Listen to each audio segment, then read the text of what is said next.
Assalamualaikum warahmatullahi wabarakatuh. Perkenalkan, nama saya Amelia Putri. Saya dari kelas 636B37 Kampus Pemuda, Universitas Bina Sarana Informatika. Saya di sini ingin menjelaskan tentang jurnal saya, yaitu yang berjudul Pengaruh Profitabilitas dan Likuiditas terhadap Nilai Perusahaan pada Perusahaan Food and Beverage. Studi kasus pada perusahaan Food and Beverage yang terdaftar di BI tahun 2020-2022. Latar belakang, nilai perusahaan mencerminkan keadaan perusahaan saat ini, serta dapat menggambarkan prospek perusahaan di masa yang akan datang, sehingga nilai perusahaan dianggap mampu mempengaruhi penilaian pada investor terhadap perusahaan. Nilai perusahaan merupakan persepsi investor terhadap tingkat keberhasilan perusahaan yang sering dikaitkan dengan harga saham dan profitabilitas. Perusahaan pada dasarnya didirikan guna menciptakan nilai tambah, terutama untuk menghasilkan laba. Perusahaan yang menciptakan prinsip-prinsip ekonomi umumnya tidak hanya berorientasi pada pencapaian laba maksimal, tetapi juga bisa berusaha meningkatkan nilai perusahaan dan kemakmuran pemiliknya. Dan dari pernyataan tersebut dapat ditarik kesimpulan bahwa tujuan jangka pendek dari perusahaan adalah untuk menghasilkan dan memaksimalkan laba perusahaan. Sementara untuk tujuan jangka panjang dari perusahaan adalah menyejahterakan pemegang saham dengan cara meningkatkan nilai perusahaan setinggi-tingginya. Perusahaan yang memiliki nilai perusahaan yang tinggi tentunya memiliki banyak manfaat atau keuntungan bagi perusahaan itu sendiri. Salah satunya adalah mudahnya akses untuk memperoleh pembiayaan dan pasar modal maupun lembaga keuangan ataupun perusahaan, mendapatkan harga jual yang tinggi ketika sewaktu-waktu perusahaan dijual atau dimerger. Rumusan masalah dari jurnal saya yaitu adalah yang pertama, apakah profitabilitas berpengaruh terhadap nilai perusahaan pada perusahaan di sektor industri food and beverage yang terdaftar di Bursa Efek Indonesia tahun 2020 dan 2000 sampai 2022. Yang kedua, apakah likuiditas berpengaruh terhadap nilai perusahaan pada perusahaan di sektor industri food and beverage yang terdaftar di Bursa Efek Indonesia tahun 2020 sampai 2022.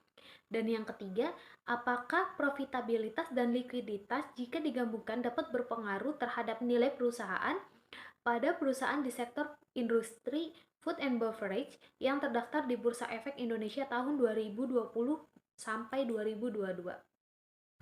Tujuan penelitian yaitu yang pertama untuk mengetahui pengaruh profitabilitas, yang kedua untuk mengetahui pengaruh likuiditas, dan yang ketiga untuk mengetahui pengaruh profitabilitas dan likuiditas terhadap nilai perusahaan pada perusahaan di sektor industri food and beverage yang terdaftar di BI tahun 2020 sampai 2022. Manfaat dari penelitian. Manfaat dari penelitian bagi investor yaitu peneliti ini dapat digunakan sebagai sumber informasi tentang tingkat profitabilitas dan likuiditas sehingga dapat menjadi pertimbangan investor dalam mengambil keputusan investasi di perusahaan. Bagi perusahaan, penelitian ini dapat diharapkan digunakan untuk manajemen perusahaan sebagai suatu bahan pertimbangan pengambilan keputusan untuk meningkatkan nilai perusahaan. Dan bagi peneliti, penelitian ini diharapkan dapat mendukung penelitian selanjutnya dalam melakukan penelitian yang berkaitan dengan rasio keuangan, dan hasil penelitian ini dapat menambah ilmu pengetahuan dan wawasan penulis dalam melakukan penelitian ini khususnya di bidang ekonomi pada kegiatan investasi serta untuk mengetahui seberapa besar pengaruh tingkat profitabilitas, likuiditas, dan struktur modal terhadap nilai perusahaan. Dan bagi universitas, penelitian ini diharapkan dapat memberikan tambahan atau kemajuan universitas dan dapat dijadikan acuan referensi selanjutnya. Landasan teori profitabilitas. Menurut Kasmir 2016, profitabilitas merupakan rasio untuk menilai kemampuan perusahaan dalam mencari keuntungan atau laba. Rasio ini juga dapat memberikan ukuran tingkat efektivitas manajemen suatu perusahaan. Hal ini ditunjukkan oleh laba yang dihasilkan dari penjualan dan pendapatan investasi. Yang kedua adalah likuiditas. Likuiditas menurut Budi Raharjo 2019, likuiditas adalah kemampuan perusahaan untuk memenuhi kewajiban keuangannya yang harus segera dipenuhi dalam jangka pendek ataupun 1 tahun terhitung sejak tanggal neraca dibuat. Kewajiban atau hutang jangka pendek yang ada dalam neraca dapat dipenuhi atau ditutup dari aktiva lancar yang juga berputar dalam jangka pendek. Yang ketiga yaitu adalah nilai perusahaan. Menurut Melia Fajriati, tahun 2019, nilai perusahaan merupakan persepsi dari investor akan suatu perusahaan yang seringkali dikaitkan dengan harga sahamnya. Harga saham yang tinggi menunjukkan nilai perusahaan tersebut juga tinggi. Nilai perusahaan juga terkait dengan bagaimana caranya pengelolaan bisnis perusahaan, kebijakan, etika bisnis, dan kondisi lingkungan kerja perusahaan. Berikut adalah penelitian terdahulu yang saya ambil dalam jurnal kali ini,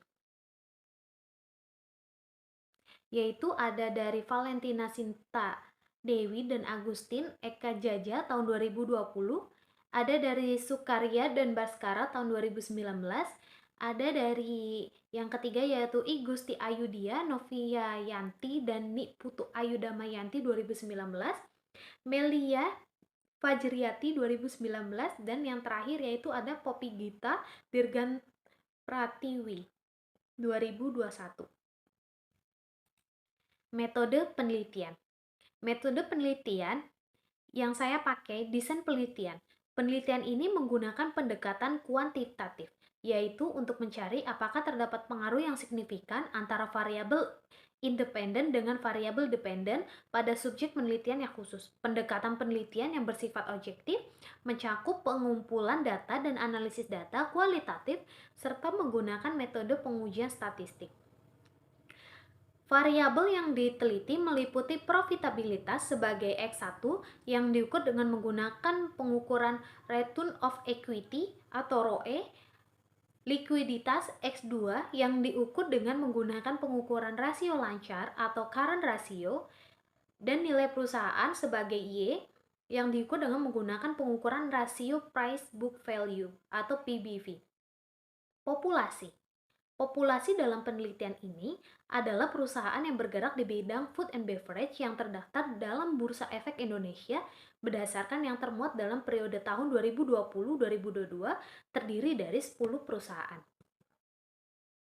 Sampel penelitian. Sampel yang diambil menggunakan sampel jenuh sensus dalam penentuan sampelnya. Sampel jenuh adalah sensus di mana semua anggota populasi dijadikan sampel. Menurut Sugiono tahun 2019.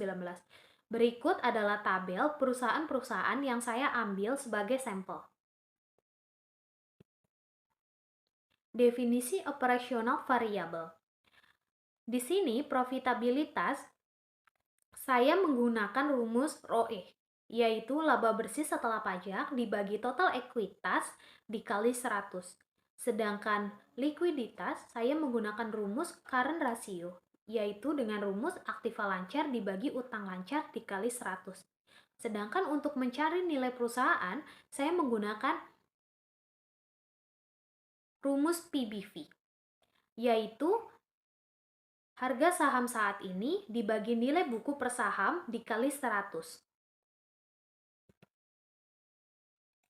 Teknik pengumpulan data. Teknik pengumpulan data pada penelitian ini adalah teknik dokumentasi, di mana peneliti mengumpulkan data-data kuantitatif yang diperoleh secara tidak langsung, yaitu cara pengumpulan, mencatat dan mengkaji data sekunder yang tersedia, yaitu berupa laporan keuangan perusahaan food and beverage yang terdaftar di Bursa Efek Indonesia tahun 2020 sampai dengan tahun 2022. Pengumpulan data dilakukan dengan memilih perusahaan yang terpilih untuk dijadikan sampel, kemudian dianalisis menggunakan program SPSS. Teknik analisis data. Teknik analisis data yang digunakan adalah analisis regenerasi linear berganda.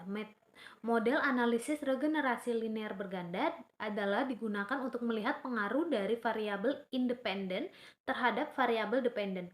Analisis regenerasi linear berganda dalam penelitian ini digunakan untuk mengetahui pengaruh profitabilitas, likuiditas terhadap nilai perusahaan food and beverage yang terdaftar di Bursa Efek Indonesia tahun periode 2020 sampai 2022.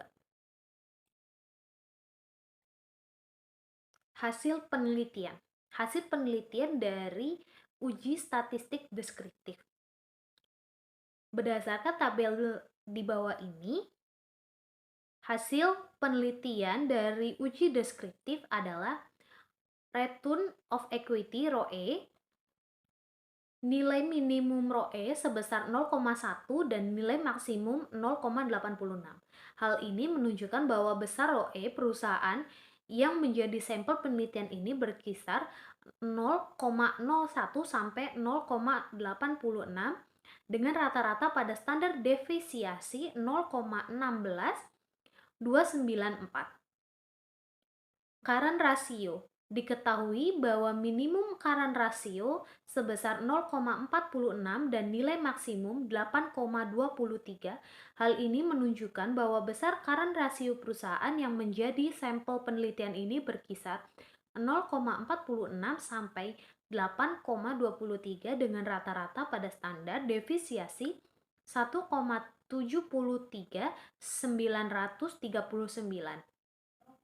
Price book value. Nilai minimum price book value sebesar 0,58 dan nilai maksimum 22,00. Hal ini menunjukkan bahwa besar PBV perusahaan yang menjadi sampel penelitian ini berkisar 0,58 sampai 22,00 dengan rata-rata pada standar defisiasi 5,30785. Uji normalitas. Berdasarkan hasil uji menggunakan Kolmogorov-Smirnov, hasil pengelolaan data menunjukkan bahwa data berdistribusi normal. Hal ini dibuktikan dengan hasil uji KS yang menunjukkan nilai Ashim-Sig 2 tilde dengan tingkat signifikasi lebih besar dari 0,5 yaitu sebesar 0,106. Hal ini menunjukkan bahwa data berdistribusi normal. Uji multikolinearitas. Berdasarkan hasil uji multikolinearitas pada tabel tersebut, hasil perhitungan nilai tolerance menunjukkan bahwa tidak ada variabel yang bebas mempunyai nilai tolerance lebih besar 0,1 atau sama dengan VIP di bawah 10. Jadi dapat disimpulkan bahwa model regenerasi pada penelitian ini tidak terjadi multikolinearitas dan model regenerasi layak digunakan. Uji heteroskedastisitas. Berdasarkan uji tersebut, hasil uji Gleiser menunjukkan bahwa ROE dan current ratio terdeteksi heteroskedastisitas karena nilainya lebih kecil dari 0,5. Uji autokolerasi. Berdasarkan hasil uji autokolerasi di atas menunjukkan bahwa angka nilai Darwin-Watson atau DW yaitu sebesar 0,842. Uji analisis regenerasi linear berganda. Berdasarkan hasil dari regenerasi maka dapat dibuat persamaan linear antara rasio likuiditas dan rasio profitabilitas terhadap nilai perusahaan, yaitu sebagai Y sama dengan 0,902 ditambah 26,437 ditambah min 0,844 plus Berdasarkan uji koefisien determinasi. Berdasarkan uji koefisien determinasi yaitu dapat mengukur seberapa jauh kemampuan model dalam menerangkan variasi variabel 66 dependen. Nilai koefisien determinasi antara 0 dan 1. Nilai adjusted R 2 dapat lebih kecil, berarti kemampuan variabel dependen dalam menjelaskan variabel dependen sangat terbatas. Sebaliknya, jika nilai adjust R2 mendekati 1, maka dapat diartikan variabel dependen semakin berpengaruh terhadap variabel dependen. Hasil koefisien determinasi sebagai berikut. Dapat dilihat dari tabel di bawah ini. Uji simultas uji F. Uji F dihitung untuk menguji apakah seluruh variabel dependen yaitu X1 dan X2 berpengaruh secara simultan terhadap variabel dependen yaitu Y. Uji ini dapat dilihat dari nilai F-test. Berdasarkan hasil dari uji simultan yang diperoleh dari nilai F, hitung sebesar 678,829 dengan tingkat signifikansi sebesar 0,000. Berdasarkan nilai signifikasi yang jauh lebih kecil dari 0,5, maka dapat dikatakan bahwa ROE, current ratio, secara bersama-sama berpengaruh terhadap price to book value.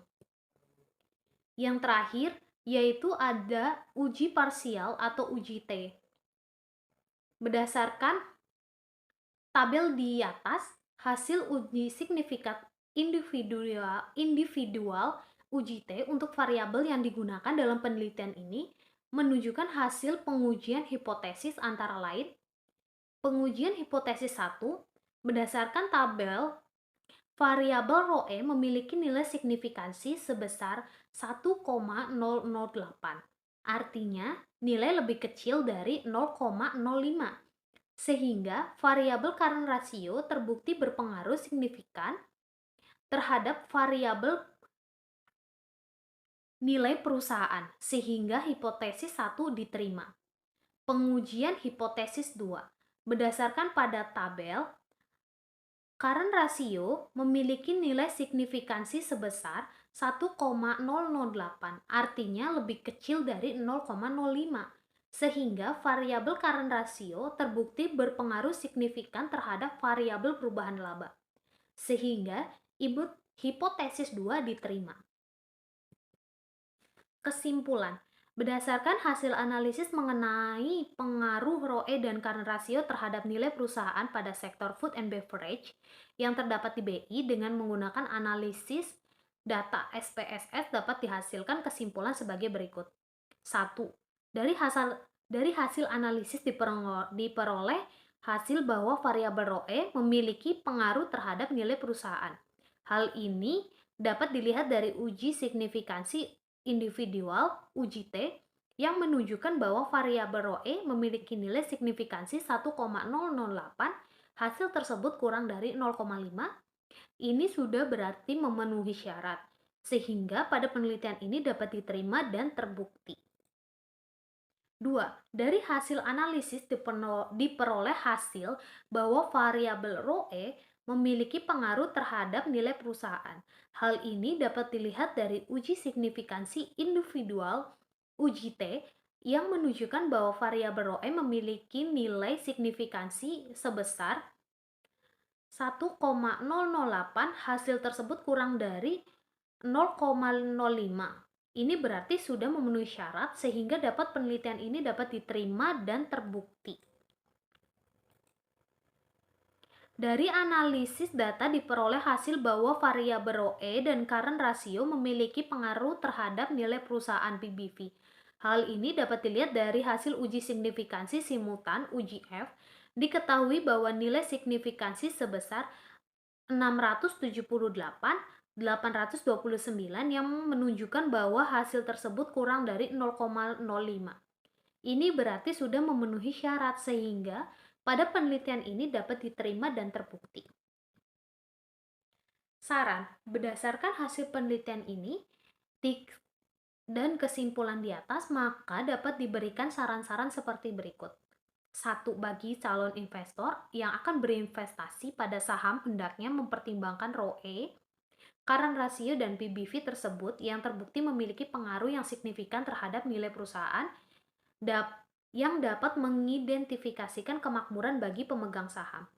Bagi penelitian selanjutnya, sebaiknya turut mempertimbangkan faktor-faktor lain yang dapat mempengaruhi nilai perusahaan sebagai variabel dalam penelitian.